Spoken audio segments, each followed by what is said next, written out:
जय हिंद। जब वर्ब्स में प्रपोजिशन मिल जाता है तब उसकी मीनिंग पूरी बदल जाती है। जैसे कि पहला वाला आता है अबाउट। अभी हम जो बात कर रहे हैं वो सिर्फ अबाउट की बात कर रहे हैं। अबाउट में जो हमने मिक्स बनाया वरी अबाउट। अब वरी का मतलब होता है चिंता, किसी के बारे में, किसी की चीज़ की चिंता करना। तब होता है डोंट वरी अबाउट मी, मेरे लिए चिंता मत करो, मैं बिल्कुल ठीक हूँ। तो वरी अबाउट। अब ये हमेशा किसी पर्सन के लिए आएगा। दैट मीन्स वरी अबाउट किसी पर्सन के लिए आएगा।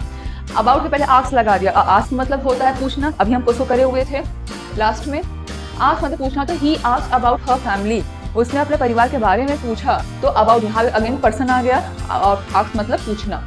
B concerned about. अब कंसर्न का मतलब ही होता है चिंताजनक होना। Many people are concern about the state of our hospitals.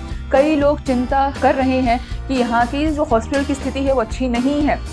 अब यहाँ पे आओगे थिंक अबाउट। थिंक ऑब्वियसली बात है सोचना, किसी के बारे में सोच रहे हो, किसी चीज़ के लिए सोच रहे हो गया। What do you think about the idea, इस आइडिया का तुम्हारे बारे में क्या ख्याल है। तो थिंक अबाउट। और इसके बारे में सोचना, जैसे होता है ना कि मैंने बोला है इसके बारे में सोचना ज़रूर। तो think about the discussion we had yesterday, जिसके बारे में हमने बात किया था कल, उसके बारे में ज़रूर सोचना। Dream about.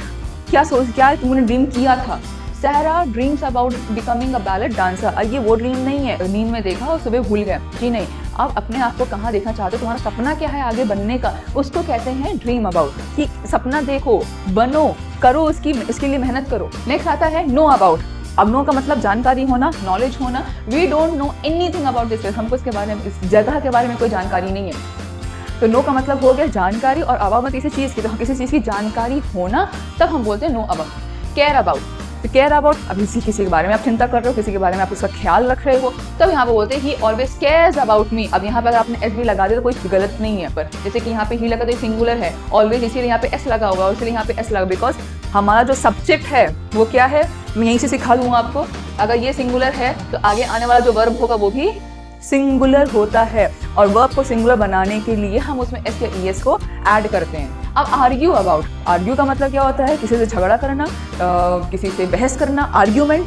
तो आर्ग्यू से आर्ग्यूमेंट बनाए। ही always the boys argued about which बस टू टेक। लड़के हमेशा झगड़ा करते रहते हैं कि हमको कौन सी बस लेनी चाहिए। तो ये होता है आर्ग्यू अबाउट। ये कुछ ऐसे वर्ड्स हैं जो वर्ब्स हैं, और वर्ब्स पे जब आप ऐसे अबाउट लगा देते हो तो उसका मीनिंग कैसे निकल के आता है।